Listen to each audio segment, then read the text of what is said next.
Brian Barton disappeared on Thursday, March 10th, 2005. When a person disappears without a trace, often the most critical information is hidden in their actions and words from the days before they vanished. Brian Barton's last known whereabouts may hold the clues to what happened to him.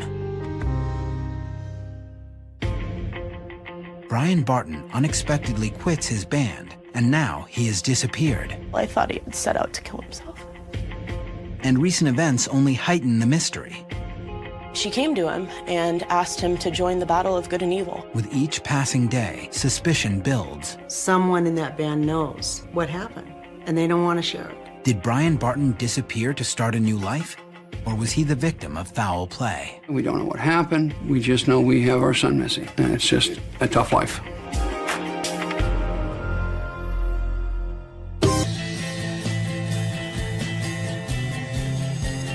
"25-year-old Brian Barton has been playing guitar with his band called As Fate Would Have It for almost a year. Recently, things have started to take off. I started to turn more into like a legit band, you know, and we started playing good shows. In fact, the band has just won a local contest to perform at their biggest show ever, the Taste of Chaos Festival in Seattle.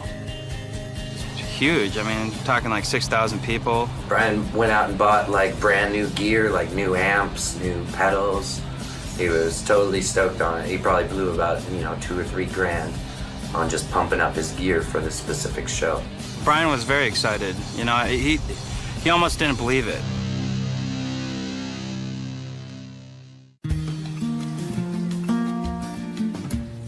Brian Barton was adopted as an infant by Maureen and J.B. Barton. Together with his brothers Stephen and Adam, Brian had a carefree childhood in Vista, California, just outside San Diego. He was very, outgoing, liked to talk to people, and he was very happy, He just thought life was good and he had a good time. But in 2001, when Brian was 21, he decided he needed a change. He and his best friend, John Krebs, packed up and moved north to Seattle, Washington, to test their skills in the city's vibrant music scene. A lot of music comes out of Seattle, so we figured it would be a good place to start and try something and see what happened. The phrase I always remember is he said, "That's where the music scene is, Dad." Brian was ready to move and get on and see what life held for him, so I was okay with it. Yes, my husband and I said, okay, fine, just keep in touch. Over the next 4 years, Brian built a name for himself in the local punk rock scene and a serious relationship with his girlfriend, Brianna Duvall. Brian and I were always friends. I'd say a good, 4 years before we even started dating.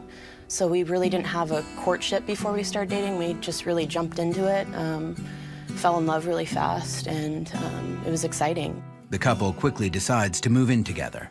Their new townhouse apartment is in Federal Way, a suburb of Seattle. In the beginning, when they were all super in love, they would always be in Brian's room, like just avoiding the outside world, just locked in there. Brian seemed to be in love with Brianna. He called me a couple of weeks before and he said, Mom, all I want is the wife, the kids, the house, the white picket fence. He proposed 6 months into the relationship, and that was it. Everything in Brian's life seems to be on track. But by early 2005, Brian's relationship with Brianna, now his fiancée, begins to falter. Brian and Brianna's relationship was interesting. Definitely had their good times, but there was definitely times where he would be kind of concerned. He was always wondering if she was flirting with the other guys, stuff like that. According to his bandmates, Brian's relationship problems start to create some tension in the band. Brian would come to practice upset about this or that, or some argument that they had, and he would stop practice to go talk on the phone and settle whatever problem was going on at the time. He really liked her, but she was kind of like young party girl, not ready to be tied down.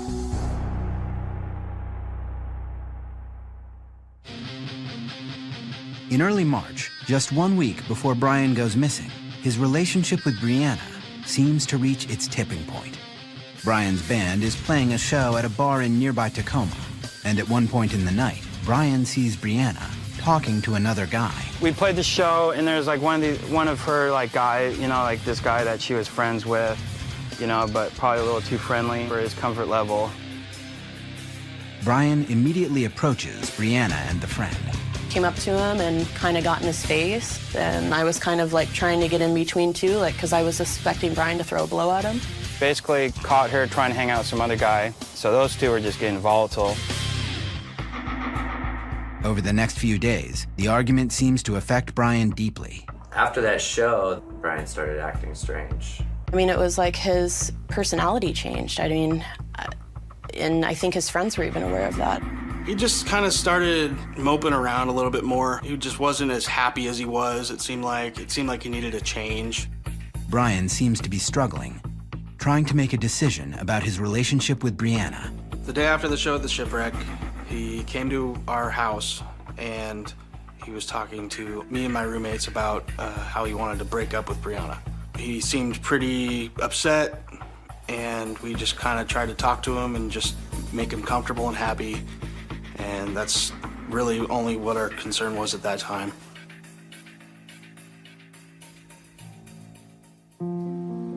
On Tuesday, March 8th, the conflict with Brianna comes to a head.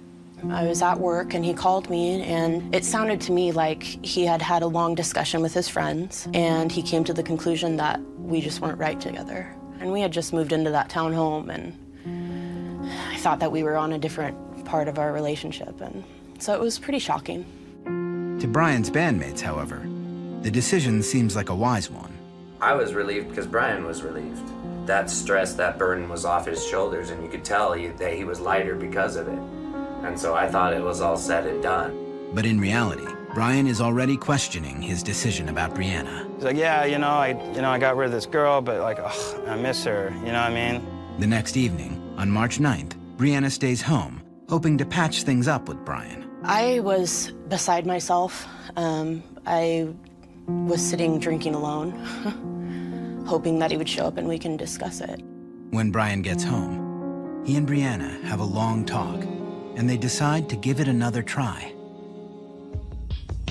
A few hours later, Brian calls Dylan, the bass player of his band, and makes a shocking announcement.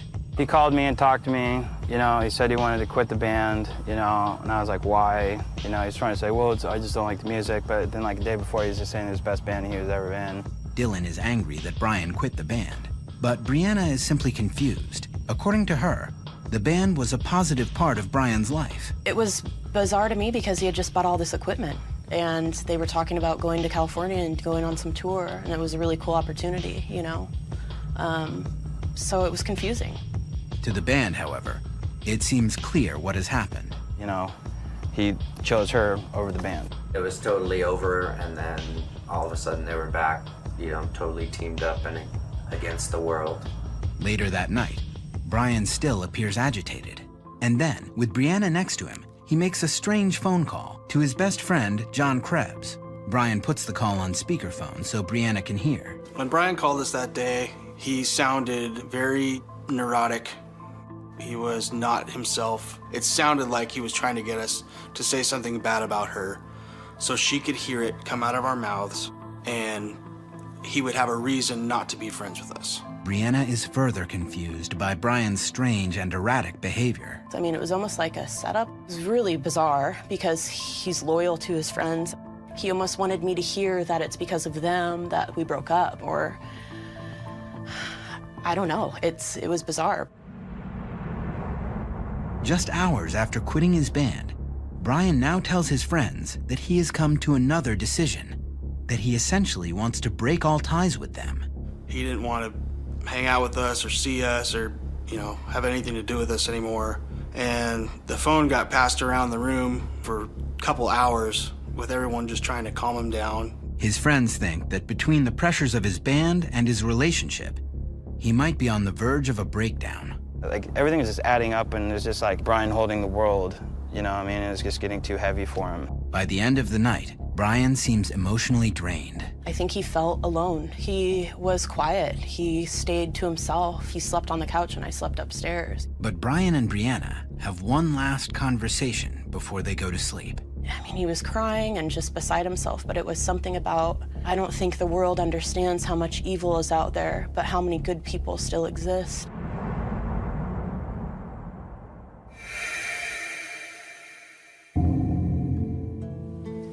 The next morning, Brianna feels hopeful that Brian's agitation may be subsiding. So the morning of March 10th, I came downstairs and I saw that he had already gone to work, and I felt good about that. And I was off to work myself. At Brianna's suggestion, Brian makes an appointment to see a counselor at 4 p.m. that day to talk about his anxieties.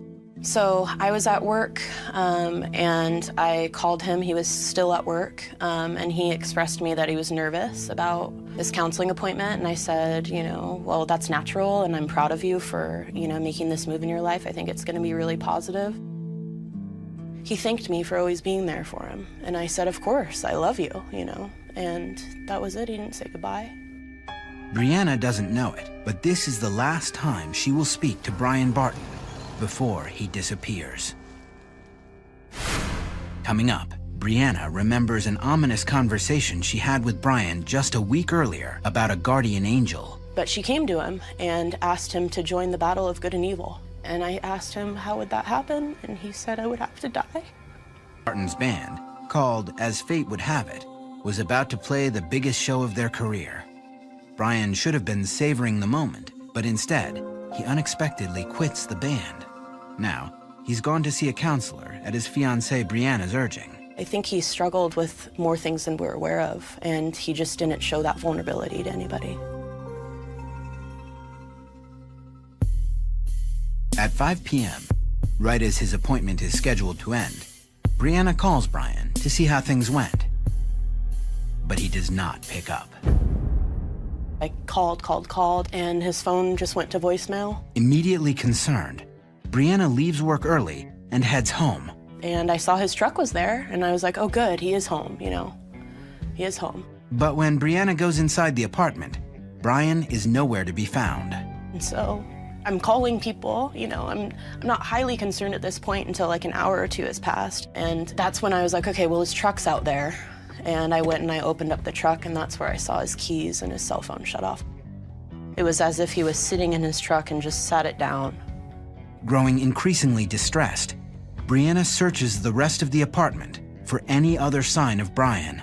But then I went upstairs and saw his clothes there, and those were his regular work clothes, and his wallet was in there.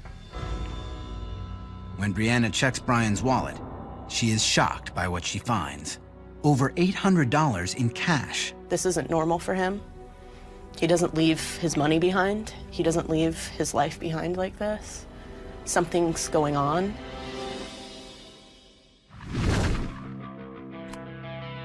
Meanwhile, Brian's band is busy rehearsing for the big show a week later. And like we were just jammed trying to figure out like how we're gonna do this without Brian. Was Rusty gonna try to play guitar, or was I gonna play guitar? The band is also trying to reach Brian. We're gonna call him and like just try to talk him into doing the show. You know what I mean? Like, yo, come on, let's just put our differences aside. You know, we need to play this show. But their calls, like Brianna's, go straight to Brian's voicemail. We couldn't get a hold of him, and that was when Brianna called, freaking out, because she was all, you know, Brian's stuff is all here, he's not here. I don't know where he is, can't get a hold of him, he's gone. So me and Ryan took off and went up to Federal Way and went looking for him. We got some flashlights and went, you know, walked around the trails, drove around, you know. There's a lot of little trails in the woods that are out there. Back at the apartment, Brianna makes another disturbing discovery. After I saw the wallet, I then was on a rant to see, okay, is everything really here, you know? He wore glasses and then contacts, and so the contacts weren't missing, but he was struggling with sleep as I was, so we had a bottle of Tylenol PM, and that was missing. Brianna suddenly realizes what the missing bottle could mean. When I saw the missing bottle, I thought he'd set out to kill himself. She then remembers a disturbing conversation she had with Brian the week before. We were laying in bed one night, And he just told me that his angel came to him. And I asked him, I was like, oh, that's a weird dream. And he said, no, she came to me. And I said, okay, that scared me. She was very real to him. But she came to him and asked him to join the battle of good and evil. And I asked him, how would that happen? And he said, I would have to die.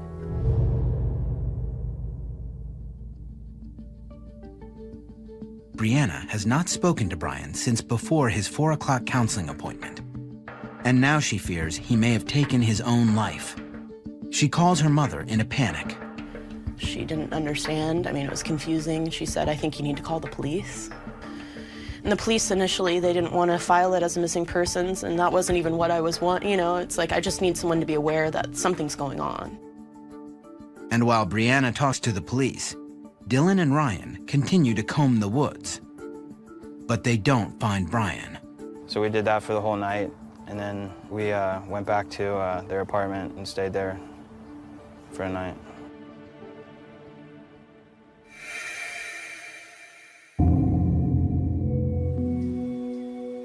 The next morning, there is still no sign of Brian, so Brianna calls Brian's parents to break the news.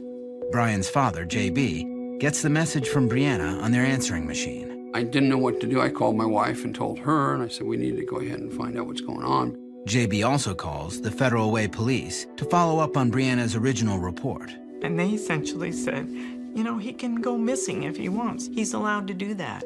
Police tell the Bartons that they will look into the case and that all they can do for now is hope that Brian turns up.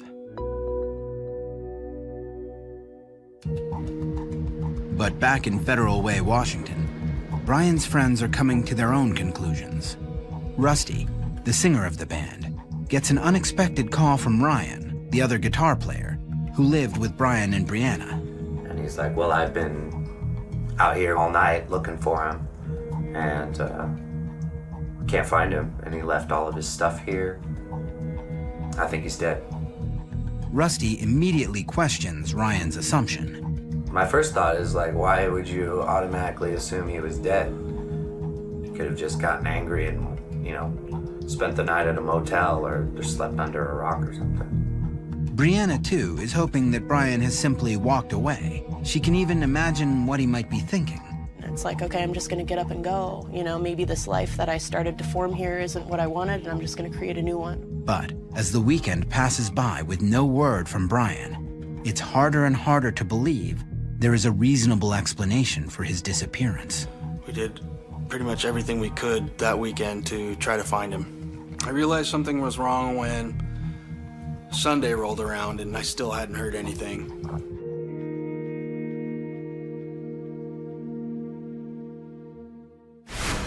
Coming up, with no sign of Brian, his friends grow suspicious of each other. I started to think that whatever happened that night, maybe some of my band members were involved in it, and that really freaked me out. 25-year-old Brian Barton has left behind all of his belongings and gone missing. Just before he disappeared, Brian had become extremely upset, breaking up with his fiancée Brianna and quitting his band. And now his friends and family are left to wonder, did he take off or did he take his own life? He had definitely come to his boiling point with his life. Something had to give.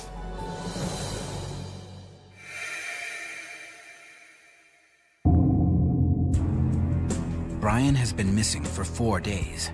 Police support officer Darlene Deo is the first investigator to screen the case, and right away, she takes note of the length of time Brian had been missing before Brianna reported it to police. Normally, a person would be missing for 8, 10, 12, 24 hours. Then someone would report them missing, especially an adult. But in this case, Brianna reported Brian missing after just a few hours. This unusual aspect of the report catches Officer Deo's attention. A flag went off in my head, and I thought, something's wrong here. It just didn't seem to add up to me. It didn't seem like it was as straightforward as it could have been. Her first move is to contact Brianna, who fills her in on the details of Brian's disappearance. In Brian Barton's case, there were some really unique circumstances that appeared right off the bat. He left all of his possessions behind. He had cashed his paycheck, his wallet was full of money. Everything that he had was left at the apartment.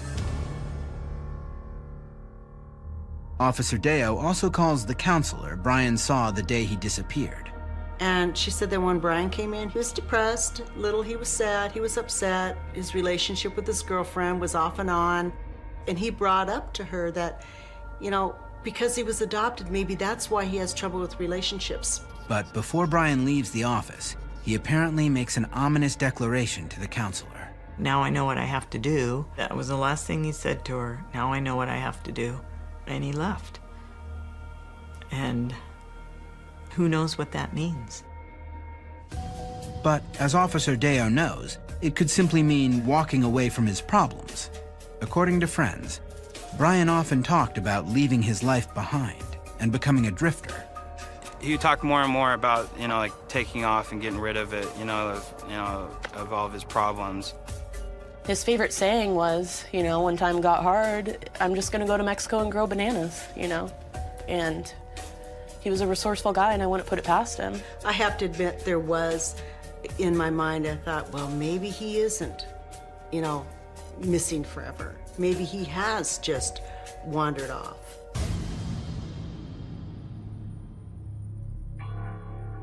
And it wasn't just the pressures of the band and his relationship with Brianna that have been weighing on Brian. Even before the visit to the counselor, Brian had been bringing up the fact that he was adopted and that one day he would try to meet his biological mother, who lived in Florida. He was toying with the idea of, hey, if I decide to contact my, you know, birth mother, would you go to Miami with me? And I said, of course, you know. And that was just a month before, and battling kind of the confusion beyond not wanting to hurt his adopted family, but wanting to know who he was. Officer Deo must consider the possibility that Brian left everything behind to seek out his birth mother. But the idea that Brian just walked away seems far-fetched to some of his friends and family. Would he leave? Would he do that to his family? Would he do that to his friends? Would he not contact anybody? He needed people. He liked the people. I don't see how he could just drop everything. I don't think he could do that. And when Maureen checks with the National Adoption Registry, it appears that Brian has not contacted his biological mother, which seems to rule out that theory. The other possibility, given Brian's strange behavior and the missing bottle of Tylenol PM, is that Brian took his own life. But according to Rusty, the singer of the band, Brian had expressed strong feelings against suicide. Brian was a firm believer that if you commit suicide, you go to hell and rot in hellfire. Brian's brother Adam also believes suicide is unlikely. You don't take your life if you have something else out there. He had his family, he had his friends down here. He had a lot. And when Officer Deo talks to Poison Control, she discovers that the amount of Tylenol PM left in the bottle was not enough to kill Brian. With no physical evidence pointing to suicide or a voluntary disappearance, Officer Deo has little to go on.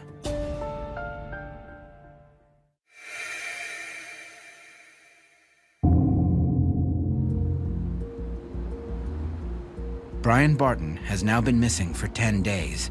His father, JB, and brother Adam have come to Seattle to help with the investigation. They begin by visiting Brian's apartment with Officer Deo. Immediately, Officer Deo senses that something is not right in the apartment. The environment in that apartment, in Brian's apartment that day, you could feel the tension. You could feel the electricity in there, and the vibe or the feelings in there was just something happened there. Officer Deo begins scanning the room for clues. Does it look like there's been a struggle? Is there anything, maybe anything on the wall, a mark on the wall, maybe blood, maybe a hole in the wall, anything that would just, indicate anything that might have gone wrong? And then she notices something strange about the screen door, which is sitting off its tracks on the back porch. The aluminum frame was bent probably about a 30-degree angle. Suddenly, Officer Deo's investigation takes a turn. When I saw the screen door in that condition in Brian's apartment, I thought a struggle had ensued. Something had occurred in that apartment. Coming up, band members find themselves at the center of the investigation into Brian's disappearance. Went from Brian being missing to now like I'm a suspect for murder. It was very intense. Brian Barton's friends and family have been searching for him across the Seattle area for 10 days, but they haven't found a single sign of his whereabouts. Now, Officer Darlene Deo is visiting his apartment, and she thinks she may have stumbled on a major clue that might point to possible foul play. And I noticed the screen door was bent and off. It was sitting on the patio. And I asked the young people in the room, the band members, hey, what happened to the door? But according to Officer Deo, they can't offer a good answer. I don't know. I said, well, you guys live here. You don't know what happened to the door? I don't know. It was just like that, you know, when we got home. To Officer Deo, Brianna's and the bandmates' behavior is evasive and highly suspicious. They didn't look at me directly. When they did, they couldn't hold that look for very long. It seemed that they were looking at someone sideways or behind me. At that time, I didn't know who that person was. The person turns out to be Dylan Lorem, Brian's friend and the bass player of the band. Now, he was rather nice to me for the most part, but he was sort of like, when you looked at other people around him, it's sort of like he commanded an era of, you know, intimidation. I felt that the band members, each individual I was speaking to, including Brianna, were checking with this guy. The warning flags were up and they were flying high, and I knew something had happened. Officer Deo is convinced that the bandmates are hiding something. I believe that all of Brian's friends and band members collaborated their stories in an effort to ward off law enforcement, ward off any detection, because those band members, some of them, maybe all of them, know exactly what happened to Brian. They just don't want to tell us about it.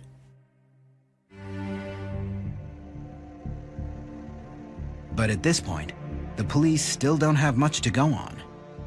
The broken screen door alone is not sufficient evidence to name anybody a suspect.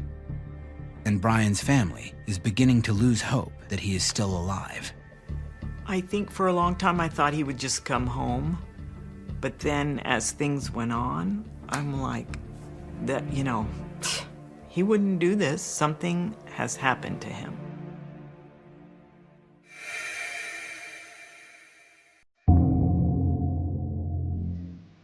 One month has now passed since Brian went missing, and there are no new leads on the case. But then, one of the band members begins to grow suspicious.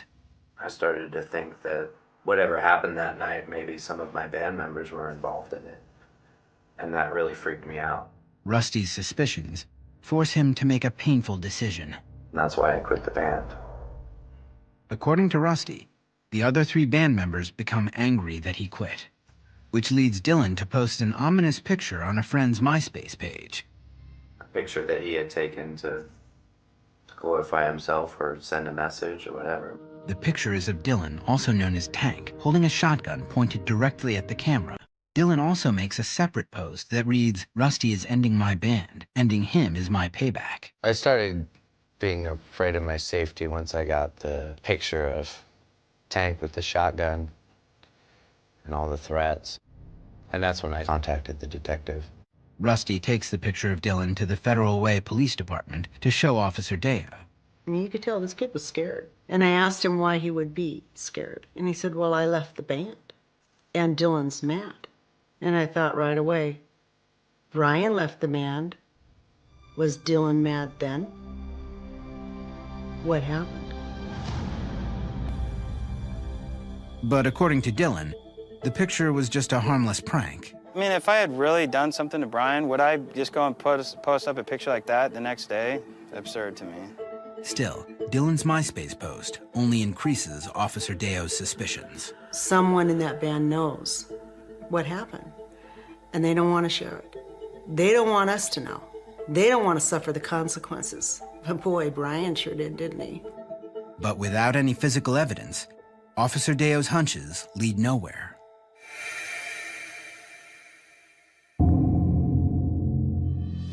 In May, the missing person case of Brian Barton is finally assigned to a detective at the Federal Way Police Department. But before Officer Deo turns over the reins, she gets a strange call from one of the band members. I believe it was Ryan. Said he was moving out, and everyone boogied out of the apartment. And as Ryan explains, he isn't the only band member with an itch to leave town. Apparently, Dylan has already moved to Los Angeles, just 2 months after his friend went missing. But according to Dylan, there's nothing suspicious about his move. I went to LA because I had an offer from a friend to do some recordings. It was no secret I was going to LA. You know, I let everybody know. I told everybody, I told all the friends, you know what I mean? But it was not like, you know, I'm trying to escape from anything. It was, you know. In fact, Dylan says he tried to call the Federal Way Police numerous times. If somebody would have said, hey, Dylan, we need to question you, I would have been all like, okay, let's go. Yeah, I wanted that, to be honest with you, because I wanted to, you know, give my side of the story. But according to Dylan, no one at the police department will talk to him, and the accusations are starting to take their toll. I started being very alienated, and, you know, like a lot of people I thought were my friends, you know, turned out not to be my friends. Went from Brian being missing to now, like, I'm a suspect for murder. It was very intense.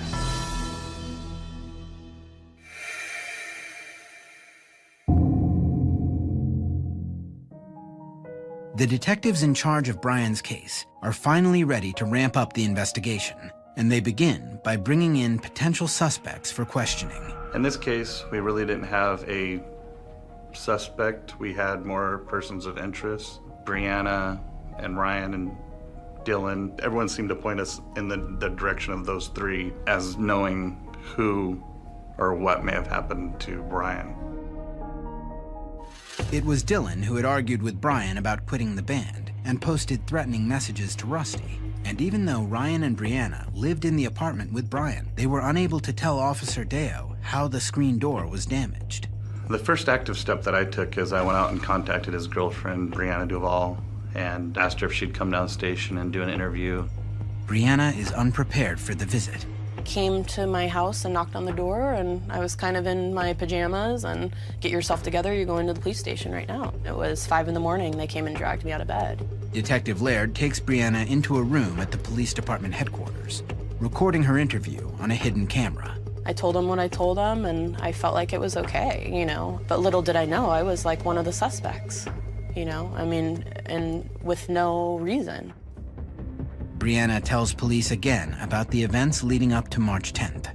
2 days before Brian was missing, he broke up with me, quit the band, and then the day before he was missing, called his friends. Detectives also interview Brian's friends and other bandmates, except for Dylan, who is still in LA. My impression of Brianna, Ryan, and Dylan was that they all were kind of pointing fingers at each other as to what could have possibly happened to Brian. If something foul play had taken place, they felt that either Brianna had done it or Dylan and Ryan had probably done it. In fact, some of Brian's other friends seemed to point fingers at Dylan as well, if only because of his size. When the police were interviewing us, one of the questions was if anyone could have killed Brian, who could it have been? Would you feel there was anybody in your group of people that was capable of doing it? And I think the majority of the people said Dylan, based on the fact that he was a big guy. Detectives take their next step, thoroughly searching Brian, Brianna, and Ryan's apartment. So they contacted the manager at the apartment complex, and they went to the apartment and checked it out. Detectives hope it's not too late to find some relevant shred of evidence. Coming up, detectives come upon a shocking new clue. There was some kind of body that had been buried in that area. The Federal Way Police believe that 2 of Brian's bandmates, Ryan and Dylan, and Brian's fiancée, Brianna, may know more than they are saying about Brian's disappearance. And now that Ryan has vacated Brian's old apartment, detectives are able to inspect the property for any signs of foul play without a warrant. When I went to the apartment, we started looking around, just looking for any kind of fresh paint or anything that would show some kind of struggle. If there was violence, if something happened in the apartment, can we find anything that can connect that? Can we connect the dots in any way?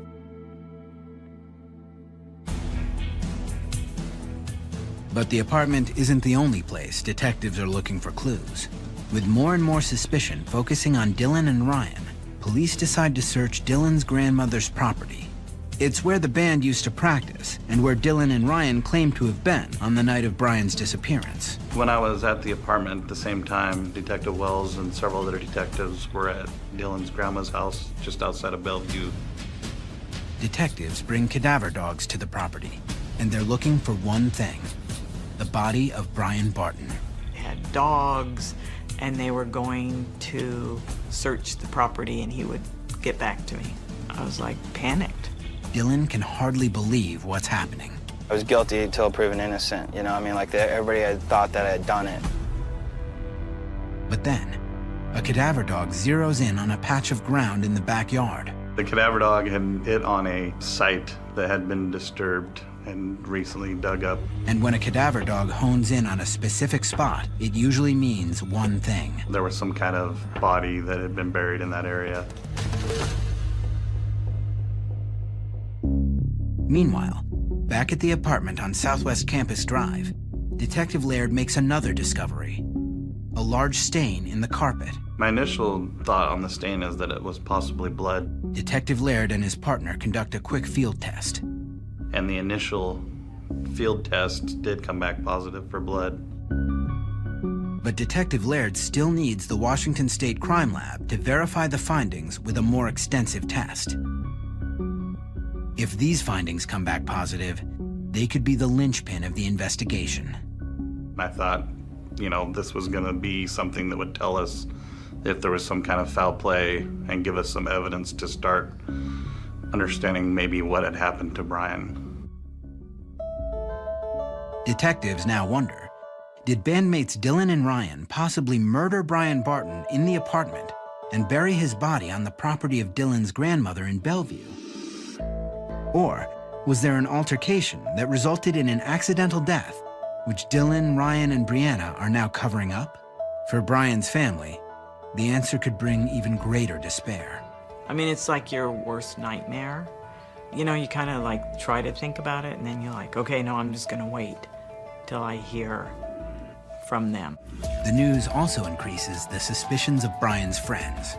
At first, I didn't think Dylan had anything to do with it, but the fact that the police were involved and had gone to his grandma's house where they practiced with cadaver dogs, it just made me wonder.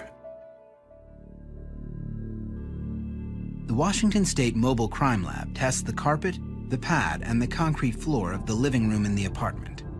And all three tests come up negative. There is no trace of human blood in the stains. At that time, it was very frustrating because we weren't able to find any more evidence of any kind of struggle in the apartment.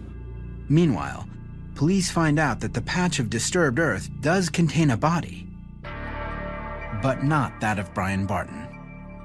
A family dog died, and we had buried it in the back, and obviously the cadaver dogs had found or smelled the dog out. The next day, Maureen follows up with police. I said, what'd you find? And he goes, oh no, it was a dog. I was like, okay, that's good, but then I still have no answers. With no more leads to follow, the search for Brian Barton, whether he's dead or alive, goes cold.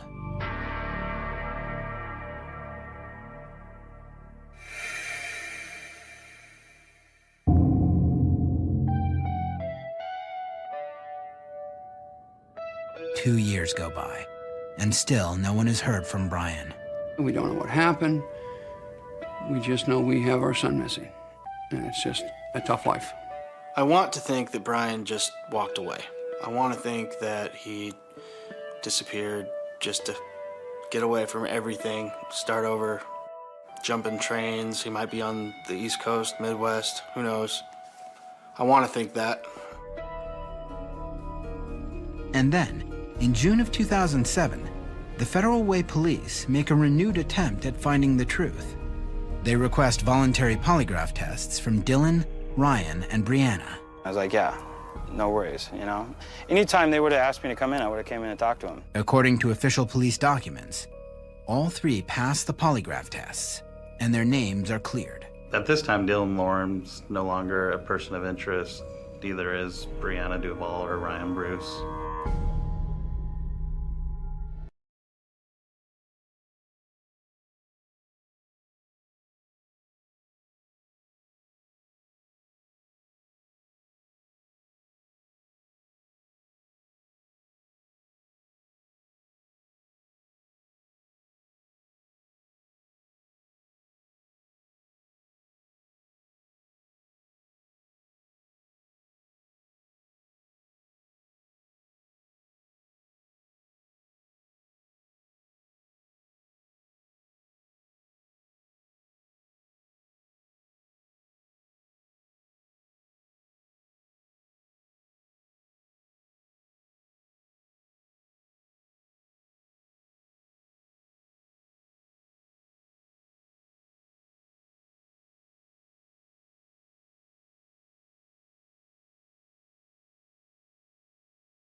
Patty Atkins disappeared on June 29, 2001. When a person disappears without a trace, often the most critical information is hidden in their actions and words from the days before they vanished. Patty Atkins' last known whereabouts may hold the clues to what happened to her. Single mom Patty Atkins vanishes in the middle of the night, and her family fears the worst. I trusted Patty that she knew this man. You don't think the worst is going to happen. You don't think that's the last time that you're going to speak to your little sister. Investigators piece together a disturbing picture of her life. There's something wrong here. It just makes the hair stand up on the back of your neck. She had said there can't be any paper trail of the money. But will detectives get the break they need to unravel the mystery? We checked airlines, we checked passports. We found no evidence of her just taking off. Patty's loved ones wait for some sign of her, hoping it's not too late. I don't think she would run away. Nothing would keep her from her daughter. There's no one who could convince me of that.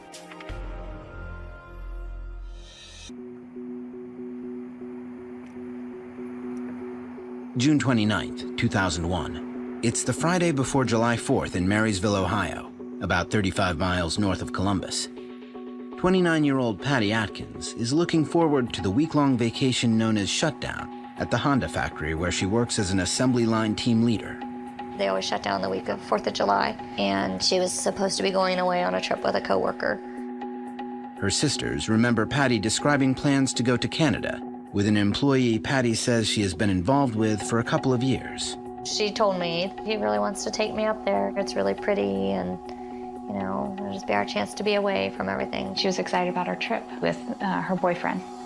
She was head over heels in love with this man. Patty has worked as a Honda associate, as employees are called, since she was 19. One of the few women on the assembly line, she's hoping to get a promotion in the next few months. Patty loved working at Honda. She had started at the bottom and worked her way up. Patty was good with people. She was excited about a test that she was taking to advance. She was ready for the next level of leadership. When Patty isn't working, she dotes on her 7-year-old daughter, McKaylee. for birthday parties. She had a slumber party, and Patty would dance with them and just have fun with her, snuggle with her. I can't think of anything she wouldn't have done for her. She adored her. She adored her, loved her so much. And Michaela adored her mom just as much as her mom adored her. Patty loved being a mother, and I loved seeing her smile when she looked at Michaela. Her sister Marcia recalls Patty planning the future she would build for Michaela with the new man in her life. She had talked to me about where they would live and that they'd talked about wanting more kids. Patty, the youngest of 5 siblings, wasn't known to fall for guys easily. Patty was independent. She was not one of those people who was never okay without a boyfriend. She wasn't willing to give up time with her daughter. It was uncharacteristic of her to be that trusting of a man.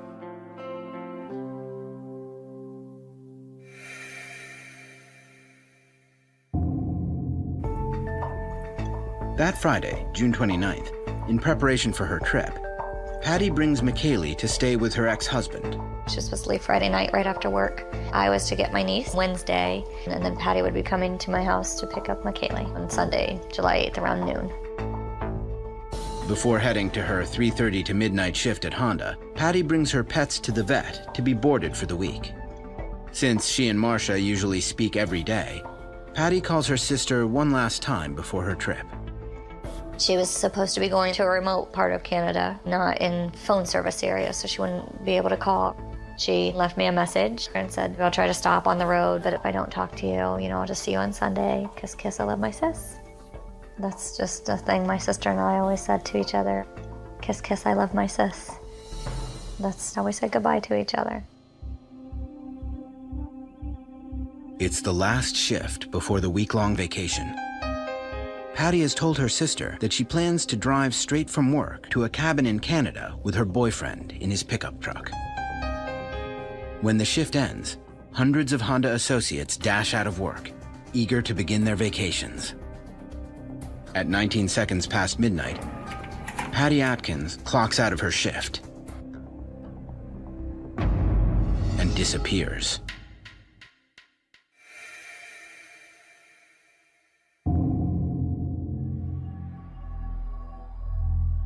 On Sunday, July 8th at noon, while Michaela is playing, Marcia expects Patty to pick her up after the trip to Canada. But Patty doesn't arrive. Hi. Called her house and left a message on the answer machine. That was around 12:30. When she didn't pick up, I guess I was just thinking they were running late. Marcia is puzzled. It's not like Patty to be late without calling. Called again at 1, 1:30. Half-hour increments that turned into 15-minute increments that turned into 5-minute increments. I was calling my sister, just repeat dialing. More time passed. I kept calling her house. She still didn't answer. Marcia begins to worry. She calls the man Patty had said she was going away with. A woman answers the phone. It's not Patty. Coming up, did Patty ever make it to Canada? So what did you do to her? I can't believe you're saying you don't know her. Just after midnight on Friday, June 29th, 2001, Patty Atkins clocks out at the Honda factory in Marysville, Ohio, and vanishes. Patty had arranged to pick up her 7-year-old daughter, Michaela, from her sister Marcia's house on Sunday, July 8th. When Patty doesn't arrive, Marcia calls her house. After a couple of hours, Marcia finally calls the man Patty said she was going away with. When a woman picks up the phone, Marcia isn't surprised. She knows it's the man's wife.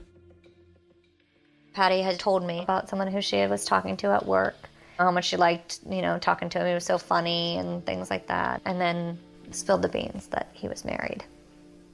That he had a wife and kids, and I was like, oh, no, you don't want that. Marcia remembers Patty describing why she felt so strongly about continuing a relationship with this married man. Their relationship was more to her like this soulmate thing, being able to talk to him and tell him anything.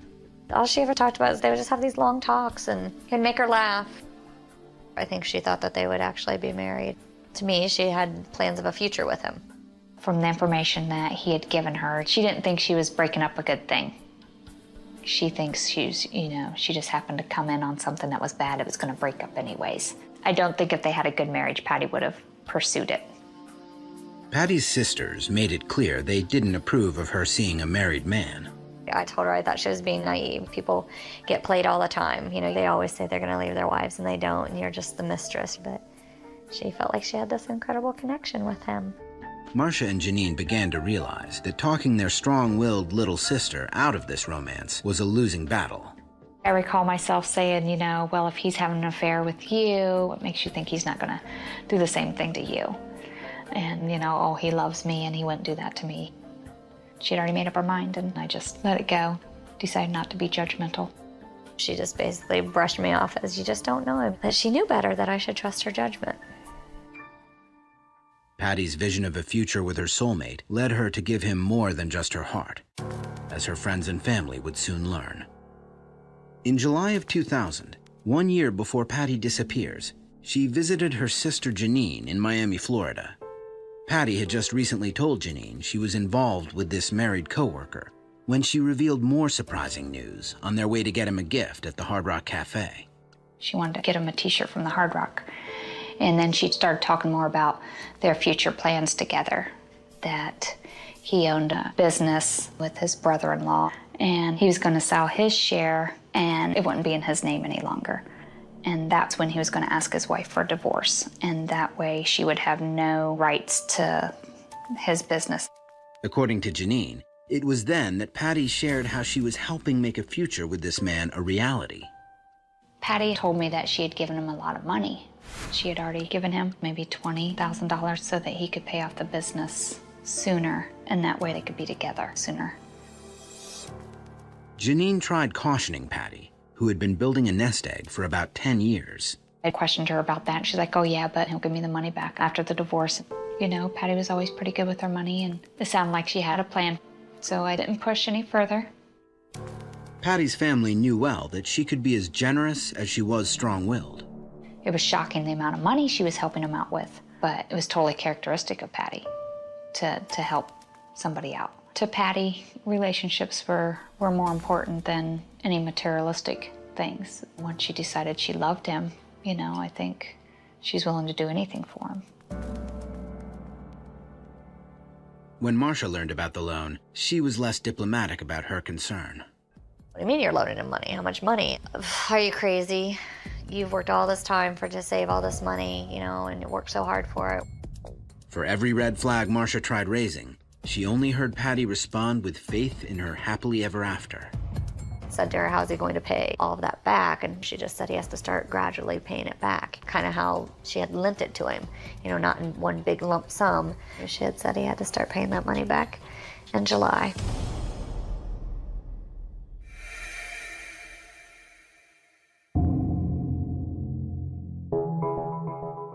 Hours after Patty is supposed to walk through Marcia's front door, and more than a week after she clocked out of her Honda shift, Marcia is asking the wife of her sister's coworker if he's home. I just said that I was inquiring about his business as something that I needed as a potential customer.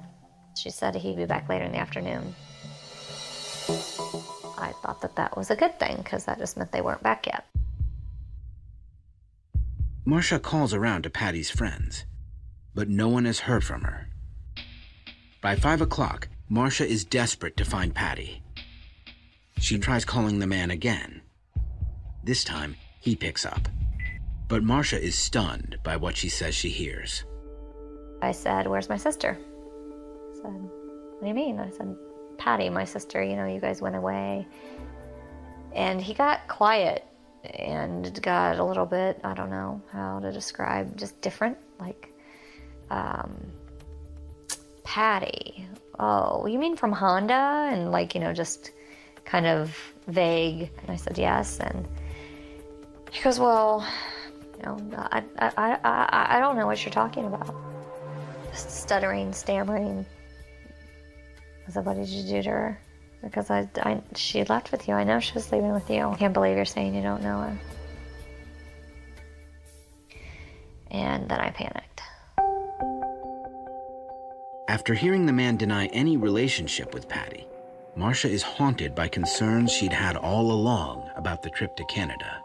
I recall saying that I just really didn't like not being able to hear from her for a whole week.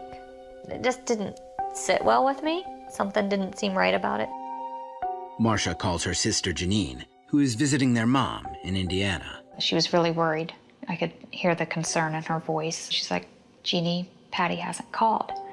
It was very unlike Patty. Patty always called to speak to McKaylee the moment she got back. Since their mother is within earshot, Janine has to break the news about Patty.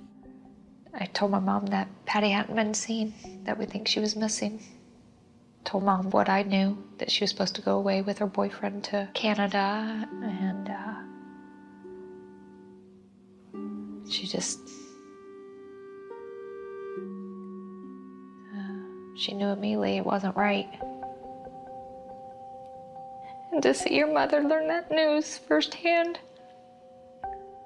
the look on her face. I was bawling and I was sobbing and couldn't even talk, and my husband was trying to find out what was wrong with me because I was outside because I didn't want to upset my niece. At about 7 p.m. on the day Patty was to have picked up McKaylee, her sister Marcia calls the Marysville Police Department to report her sister missing.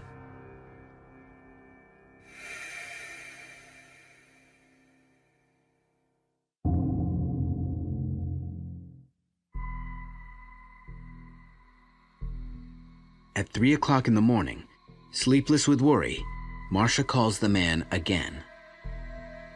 I basically said to the wife that I was Patty's sister. She was supposed to go away with your husband. She's been loaning him money over the past 2 years. She maybe spoke to me for about 15 minutes and then gave the phone to him.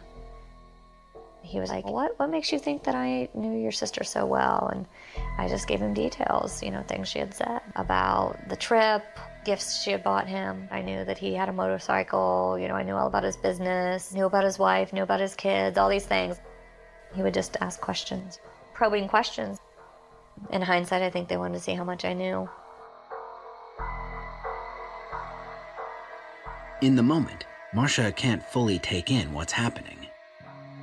It's 3 o'clock in the morning. I'd cried for probably 10 hours straight, so I wasn't really thinking, why is he asking me this? Later the next day, I was thinking about it. I had a conversation for 45 minutes with this guy and his wife. Why did they stay on the phone with me? Because I sure wouldn't.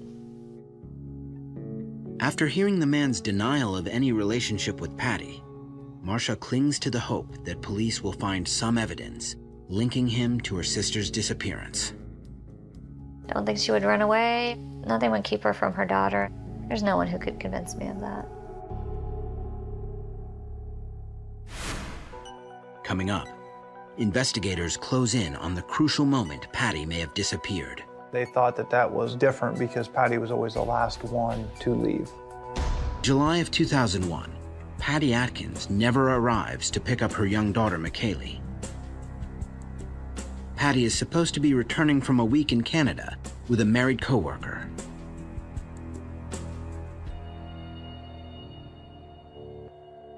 After Patty's sister Marcia files a missing persons report with the Marysville Police, Detective Jeff Stiers and Lieutenant Jamie Patton from the Union County Sheriff's Office begin working Patty's case.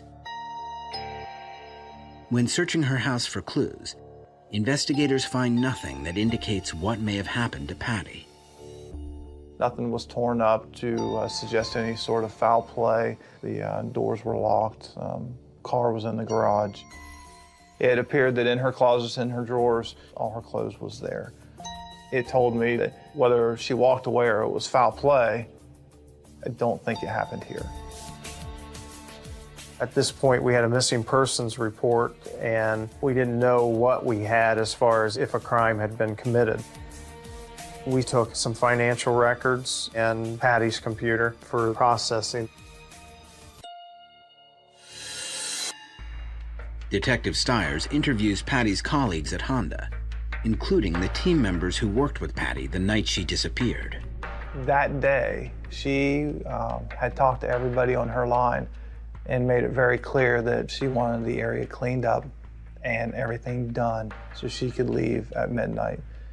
In talking with the associates there, they thought that that was different because Patty was always the last one to leave. I met nobody that was able to tell me that they'd ever seen Patty leave first. So this was different. At midnight, everything was cleaned up. She left the line and was one of the first ones to punch the time clock. She went down the tunnel, she clocked out, got to the top of the stairs. That was the last time she was seen.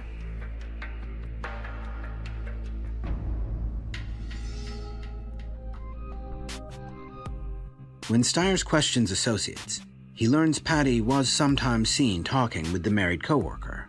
They didn't think much about it because in her role as a team leader, it wasn't uncommon for Patty to walk around and talk to people. There was no flirtation around this coworker and reported when talking with the associates. But detectives get a different picture from a friend of Patty's at Honda. Since the friend doesn't want her name revealed, we'll call her Jane. Jane says Patty confided in her about her relationship with the married coworker. Patty didn't talk about her personal life a whole lot, except for her close friends. Her friend said that Patty had told her she was being very quiet about this because the guy was married. Not many people knew the details. Investigators learn that Patty only mentioned getting together with this man a handful of times outside of work. It appears to be an emotional relationship between the two of them, because if it was physical, there wasn't a lot of it going on. They met, I think, 2 or 3 times. If they met more, she didn't tell anybody about it. The relationship between the two of them is kind of a mystery. Patty's friend Jane recalls how happy Patty seemed whenever she'd visit the married man on the line, especially as the trip drew closer. It was the same excitement Marcia had seen in her sister. For Marcia, it was clear this trip held greater meaning for Patty than just a relaxing vacation. In Patty's eyes, it was sort of the beginning of them getting to actually be together. Up to that time, they really didn't spend lots of time together other than seeing each other at work and a handful of times maybe outside of work. She thought if he was willing to spend a week with her up in Canada, that he must really mean it. He's going to follow through with this. If he's willing to take me and not her and the kids, then he's telling her the truth. He was going to leave his wife. She believes him. So she was excited. As investigators interview Patty's closest friends and family, they learn that Patty's sisters, her best friend, and Jane were the only people whom Patty told about the trip to Canada. These few confidants tell detectives that the trip Patty described involved some surprising arrangements. Patty told her sister Marcia that she wasn't supposed to pack any clothes. Supposedly they were going to buy all their stuff there, and I was like, well, if it's so remote, where are you going to buy anything? You know, what about food? Where are you going to sleep? She couldn't even give me a location. Just it was a remote place in Canada. Jane recalls Patty's excitement about the trip as they drove to work that Friday. Patty rode to work with her, leaving her vehicle at home, which she typically did not do. She typically drove herself to work, and the plan was that she would leave after work with this male friend. Jane says that the alleged boyfriend would use a service truck from his business for the trip. Then, investigators get an important lead. When shift was over, she was going to clock out just a couple minutes earlier than usual so she could sneak into his truck in the back bed of the truck. The key to the plan involved something called a tonneau cover, a sturdy cloth that fits over the bed of a pickup truck. Jane tells authorities the same story as Janine, describing how Patty was to hide in the bed of the truck while her married coworker drove a carpool buddy home after work. Patty was to get underneath that tonneau cover so that her coworker's friend did not know that she was in the back of the truck.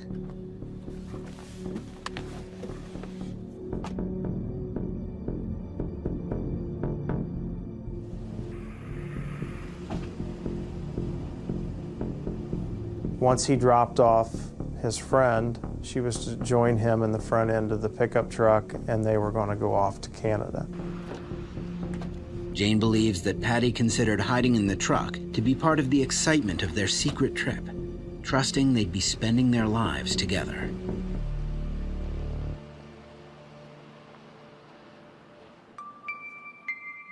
Patty's sister Janine remembers her reaction to the plan. That struck me as odd, but she seemed happy and I didn't want to squash it. I trusted Patty that she knew this man. You don't think the worst is going to happen.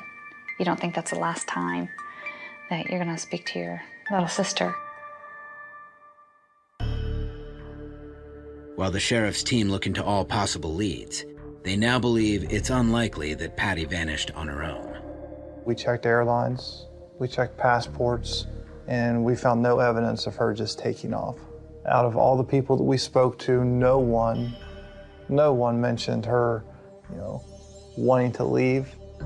With Patty's loved ones telling detectives about her travel plans with the married man, as well as the loans and gifts she described giving him, investigators head out to interrogate him and search his property.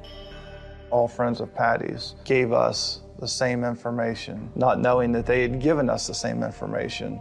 And so that's what made them credible. Adding all those things up, the money, the relationship, it just makes the hair stand up on the back of your neck that there's something wrong here. A mother just doesn't leave her daughter and run off. Is it possible? Has there been cases of mothers running off and leaving their daughters? Sure, but with all the other factors that we're looking at, good job, promotion, she loved her daughter, it just didn't add up.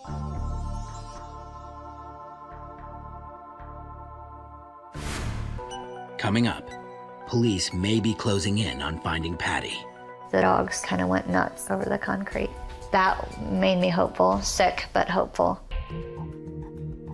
On July 13th, 2001, 2 weeks after Patty Atkins is last seen, investigators head out to search the property of the married man Patty said she'd been seeing.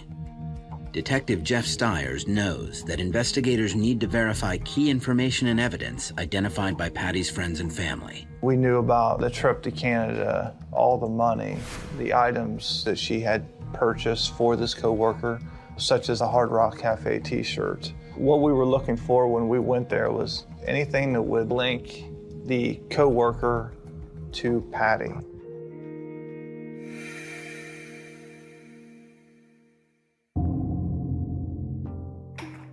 When authorities arrive at the man's home, he consents to a search of his property, as well as the business he co-owns in another town.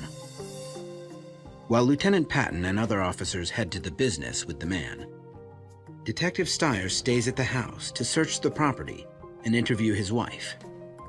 She did not seem to have any knowledge of Patty Atkins. She denied him having an affair with Patty, said that it wasn't possible, He goes to work, and he comes home after work every night. The wife tells police her husband came home the night Patty disappeared at about 2:30 a.m. She says he was home that week, doing projects around their property with a friend.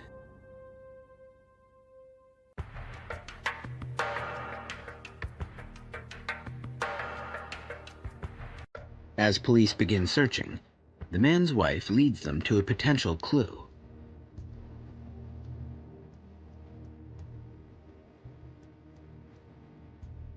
It looks like the gift Patty got for the man in Miami. We found the Hard Rock Cafe t-shirt. I don't believe the wife knew where that t-shirt came from. Investigators' suspicions are heightened. They expand the search. We brought in a canine, a cadaver dog, and we used that dog to search the property for Patty's body. Suddenly, the dog begins indicating near some freshly poured concrete by the house garage. Once that dog alerts, there's a possibility that a body had been laid here or is buried here. According to the man's wife, it was leftover concrete from a construction project during shutdown week. Police send for a backhoe to begin digging up the spot. That made me hopeful, sick but hopeful. As much as it sickened me to think of her under there, I wanted her to be found because then it would move the process forward a step. Because you just feel like you're in this constant standstill. Meanwhile, Investigators at the man's business have been questioning him about Patty. Outside of knowing her at work, he denied any relationship whatsoever with her. He denied having any plans whatsoever to leave out of town with her. He denied accepting any money from her, and he indicated he was happily married and he had no plans of getting a divorce. According to the man, the Friday that Patty was last seen, he left Honda around midnight with his friend, picked up some fast food, dropped his friend off, and went home. The friend later corroborates his story. Just as his wife tells Detective Stiers, the man says he was nowhere near Canada during shutdown week. He worked mostly around the house all that week until that Thursday. He went fishing with a couple buddies, but he didn't go out of town any great distance. He also denies knowing any remote cabin in Canada, leaving investigators unable to pinpoint an area where they might search for Patty. Finally, detectives ask the man about receiving any gifts from Patty. He denied anything, but then later indicated he may have received a birthday card from her. The man tells detectives that he ripped up the birthday card, thinking his wife might become jealous. Given that the man tells police he really didn't know Patty, Lieutenant Patton is intrigued by this detail. I just don't all of a sudden get a birthday card from, somebody at work unless, we're really good friends. Maybe the unit goes together and, gives a birthday card, but individual birthday card in a plant of around 4,000 employees, I would think that would be a little odd if there wasn't more to it. Investigators spot the business's pickup truck, which Patty had said would be used for the trip to Canada. When we went to the business and we seen the truck, it had the equipment for a tonneau cover, but it was not on the vehicle, so we knew that we had to search for it. The man directs authorities to a storage loft, where they find the rolled-up cover. When questioned about it, the man says he ordered the cover a few days before the shutdown holiday began, then picked it up June 29th, the Friday that Patty was last seen. June 29th, he picked it up early that morning and installed it on his truck. Approximately a week later, the tonneau cover was taken off and then stored and never put back on the truck after July 6th. The man tells investigators he'd ordered the tonneau cover to protect his fishing gear, but investigators are curious about the short time span of the cover's use. It didn't make sense for him to install it and not leave it on. They're not cheap, they're a couple $100. The manager at the business tells investigators he specifically noticed the arrival of the cover. It had seemed like a strange choice to him. His service manager indicated that he was surprised that he had purchased this tonneau cover because of what they use that truck for. They run parts, they run radiators, and they haul stuff on it, so it really didn't make sense putting that tonneau cover on that truck. Authorities take the cover in for forensics testing. They would look for any trace evidence on the tonneau cover, any foreign type material that's not supposed to be there. Hair fibers, bodily fluid, saliva are some examples. Back at the man's house, police have dug a hole in the concrete slab where the cadaver dog detected the possible presence of human remains. We got the call and they didn't find anything. There was no sign of her. That was disappointing. It's like back to square one. No answers, more frustration. The search effort expands as law enforcement sends teams across several counties to find Patty. We conducted organized searches with Honda, Marysville Police Department, the Sheriff's Office. We also had volunteers on foot searching. It was a large area. Patty's family, desperate to find any sign of her, also assembled search parties. We went up and down railroad tracks and tree lines, creeks and trails. Little country roads, cornfields, went through lots of fields. Just random places, hot days, lots of bug bites. It's like looking for a needle in a haystack, literally.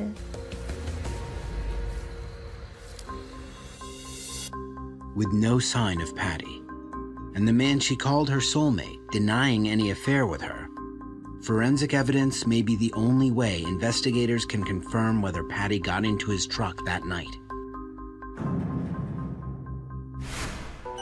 Coming up, investigators find evidence that might finally connect Patty with her married coworker.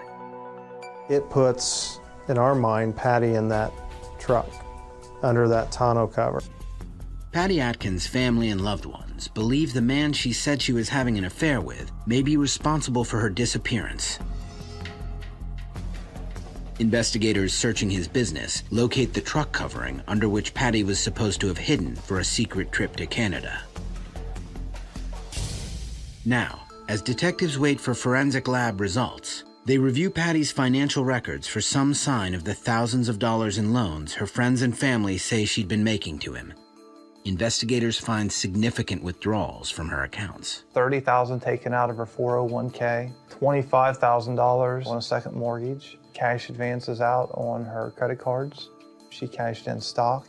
From around 2000 until 2001, roughly about a year and a half, $90,000 is exactly what we can show she took out. Yet while authorities can document the money Patty liquidated, when they examine the man's accounts, there's no evidence he received this money from her. We can show she pulled the money out, but we can't track it from that point on. I had one time said to her, do you have any kind of proof of it? Or are you keeping like a promissory note? She had said, no, we can't actually sign something because if she finds out, then she'll know, and then he's going to call it off, so there can't be any paper trail. With still no solid evidence linking Patty to the married coworker, detectives wait for forensic results from the tonneau cover. In the meantime, search teams continue canvassing the area for any leads on the 29-year-old single mom's whereabouts.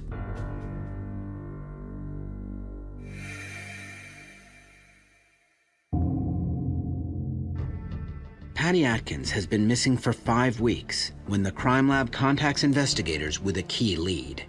Blood was found to be on the underneath side of the tonneau cover, along with cat hairs. Now, detectives need DNA analysis of the blood and cat hair to see if this trace evidence could have come from Patty and her pets. Investigators speculate the cat hair could have rubbed off of Patty's clothing. They send the hair sample to a lab in Texas, one of the few that tests animal DNA. While scientists evaluate the evidence, Patty's family wrestles with questions about what may have happened to her. Nighttime comes and you try to go to sleep and thoughts start racing in. It's just a crushing pain. Like somebody's squeezing your heart and they won't let go. Just thinking, oh, if you could just get so lucky and actually find something.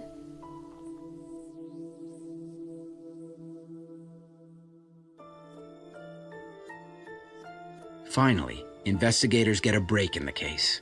The lab down in Texas was able to confirm that some of the hairs taken from the tonneau cover matched Patty's cats.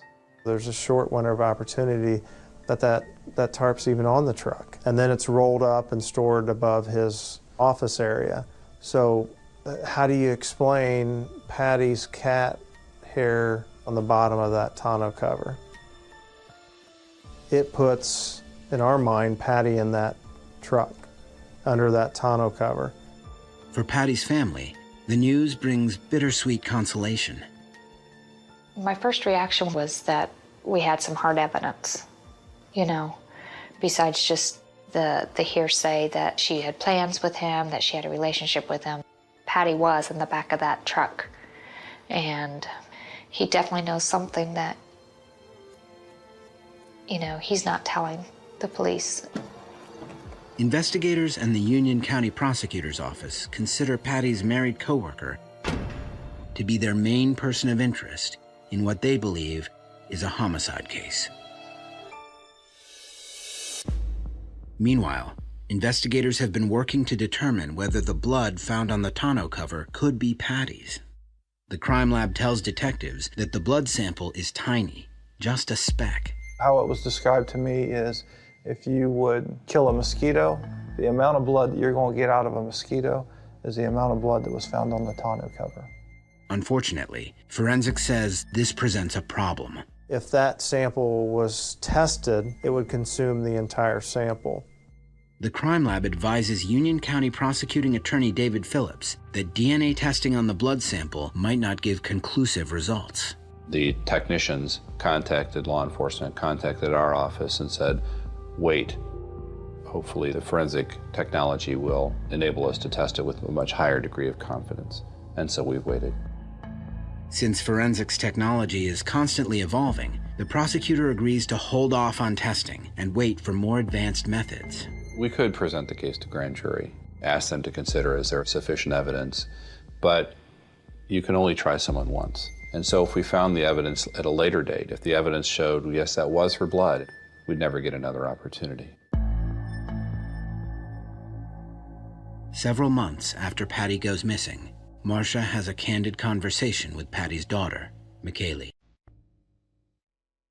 She asked me, do you think Mommy died? I said, you know, I think Mommy's in heaven. I think that's the only thing that would keep your mommy from you.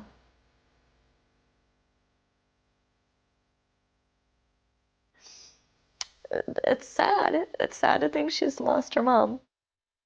That moment crystallizes the sinking feeling Marcia and Patty's family have had since that Sunday in July. From the moment he told me he didn't know her, I never had any hope that my sister was going to be found alive. The fact that she didn't come get her daughter, to me, was the sign that she was dead. There's nothing that would have kept her from her daughter. I feel like there's something that you should have done to protect your baby sister. She was always there for other people, and we felt like we should have been there for her. While Patty's family hope for a resolution to her case, cherished memories may be their only comfort. My sister used to call me at midnight to be the first one to wish me happy birthday. So it would be like 12:01 and my phone would ring. Sometimes I think I wait for my phone to ring. I want to hear her say, kiss, kiss, I love my sis, again. Anyone who has a sister they're close to, it's more than losing your sister. It's like losing a best friend.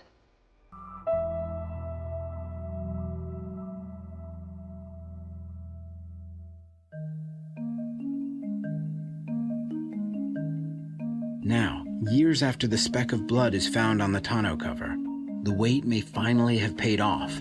Every so often we call the lab, and recently we have learned that technology is just around the corner. It's going to be very soon that that test can be done without consuming that entire sample. Forensics might soon confirm whether the blood is Patty's, possibly linking the married coworker to her disappearance.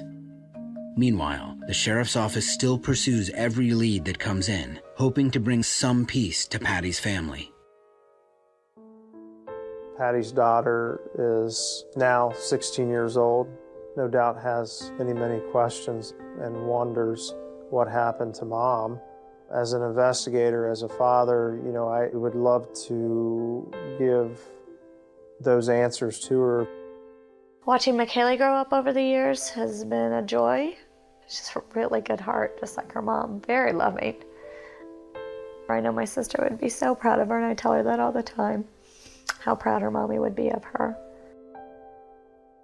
Ultimately, her loved ones know that Patty will live on by inspiring those she left behind.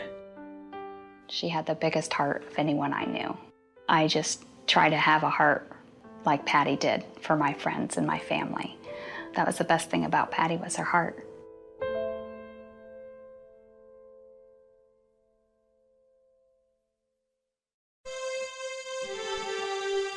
अलफ अल्लाह की जात तू ऐ झोर सदकै जेड़ो कुल कायनात चलाण आलो अलफ अल्लाह की जात तू झोर सदकै जेड़ो कुल कायनात चलाण आलो हुक्म उसके बाजना पत्थर अल्ले ओ तेरो मेरो वजूद बनाण आलो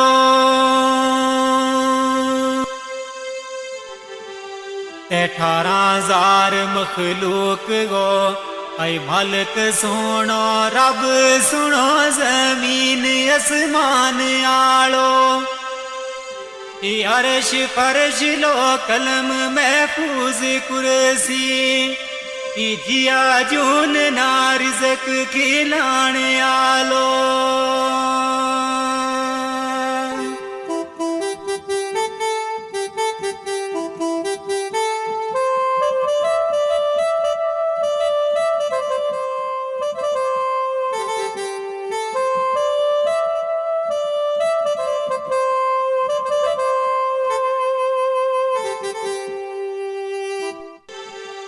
दाल दुखांगी गल सो नौरे तमना एक बच्ची मासूम रोलाओ गई है दाल दुखांगी गल सो नौरे तमना एक बच्ची मासूम रोलाओ गई है ओ उसकी मारे गुलनाज है बहुत दुखिया ये मारा सीना माँ बर छिलाओ गई है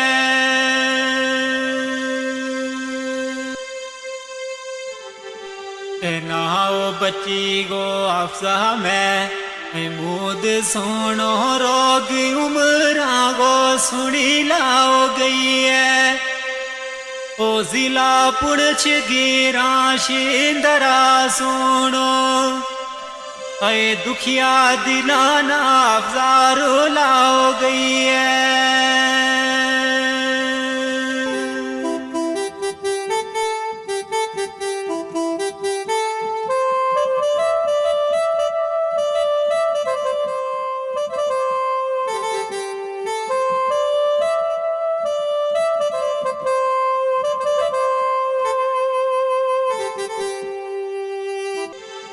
दाल दर्द जो दयांगा ऐ बोते ओ खाए पर बचागी नारे जो दई ओवे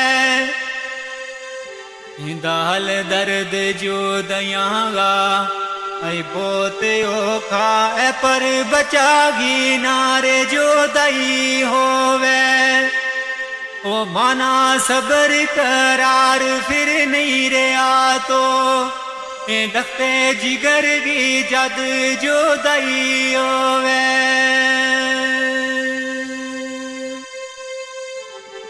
ते बाप उसको मैं मुँह दियो सेन दुखिया अफसा जही बची सीने लाई होवे ओ दुख मुझ जावेद माँ बाप नावे ओ बचा किसे की नारे जो दई होवे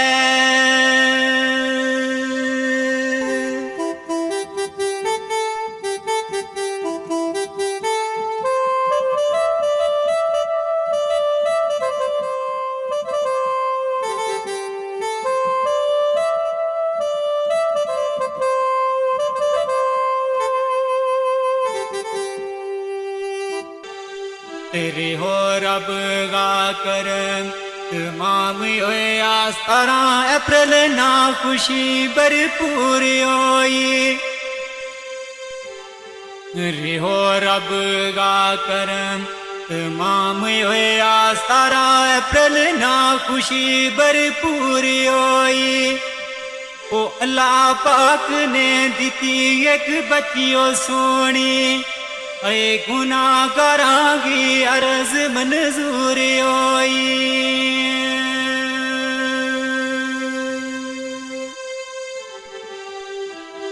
दिन माँ दाखिल रही महारात ऐ 10 बजे ऑपरेशन होयो ते टेंशन दूर होई ओ दीती खबर फिर आनी उन डॉक्टरां ने होगी बची पर बड़ी कमजोरी होई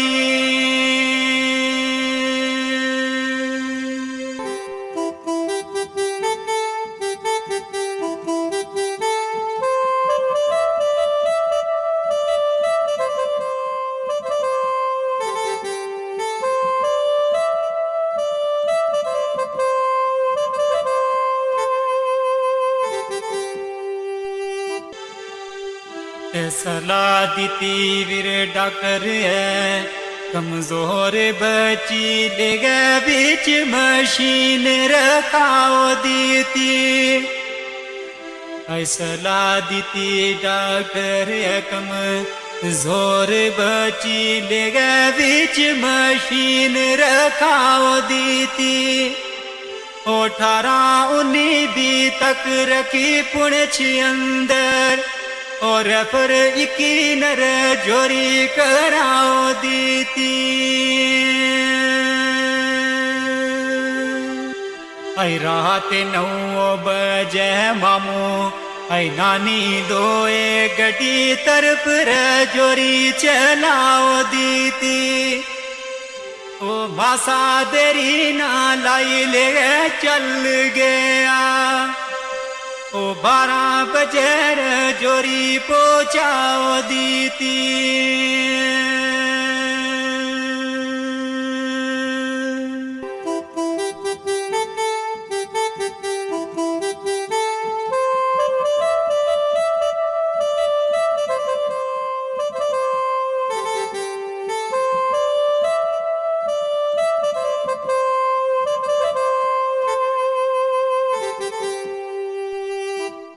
किसना चैन सकून फिरे आई उस दिन तो रास्ता बिच डाडा परेशान होया आई किसना चैन सकून फिरे आई उस दिन तो रास्ता बिच डाडा परेशान होया रात 12 बजे जोरी पुजया कि जल्दी डॉक्टरा कोल रवाने होया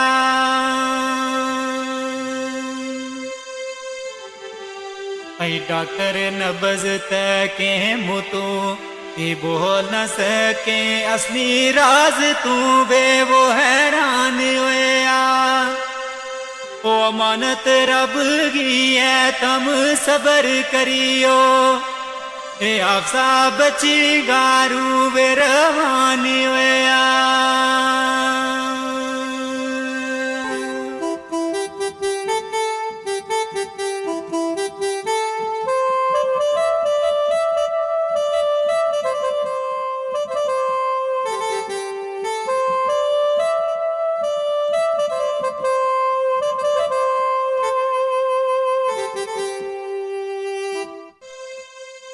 किसना होश रे ओ सुनी ये खबर जिस दम आया है आप जायमना छोड़ गई है ऐ किसना होश रे ओ सुनी ये खबर जिस दम आया है आप जायमना छोड़ गई है ये एम्बुलेंस करी वापस पुणछ चलना मारी किस्मत आज मुखरे मोड़ गई है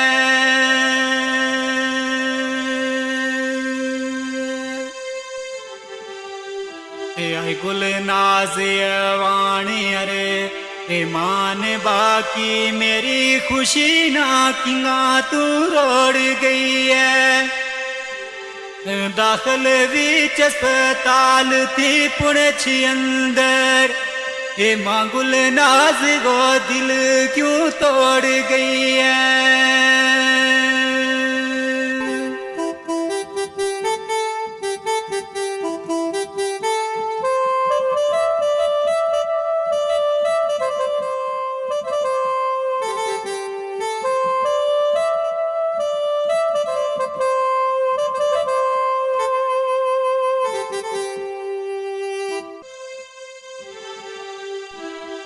अप्रैल 22 ना सुबह गए आई 5 बजे वतन शींदरा पुजे आयान सदके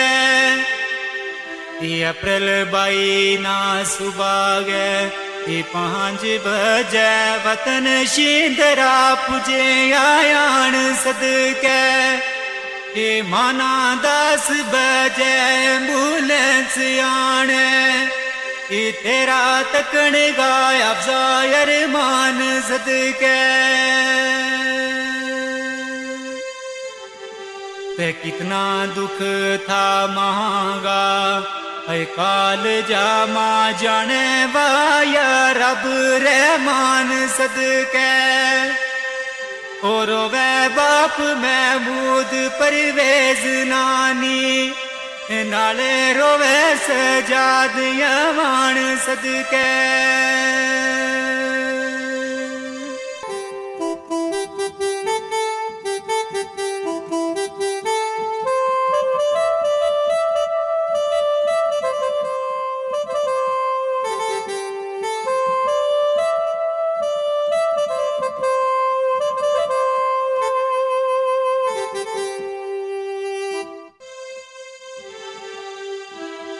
ते कफन दफन गो वेलो हुणे यार गयो इना दुकाना हुण मीटौरे किसरा कफन दफन गो वेलो हुणे हार गयो इना दुकाना हुण मीटौरे किसरा ओ जीता मांगे बचा गो टूर जानो इस शेर बर कलम चनो किसरा ते अच्छा रब वाले हुणे है छोड़ गई है तीना सिना नालू हुण लो किसरा सबर या तो नी दिल में याद तेरी रोता दिला ना चुप करूं किसरा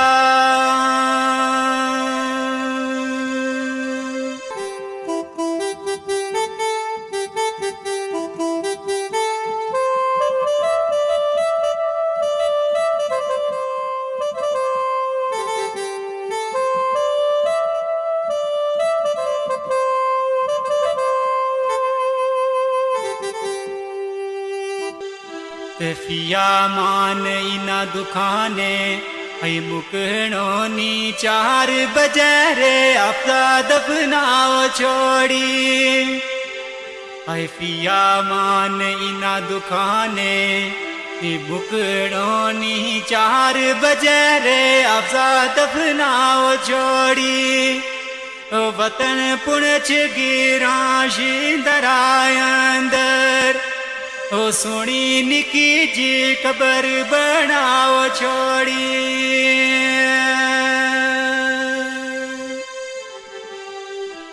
सबर करियो महमूद गुल नाज दोए मानत रब गी रब ने छुपाओ छोड़ी ओए पिया मान जावे तू इजाजत ले ले जख्म मोड़ी भी क्यों रे दुखाओ छोड़ी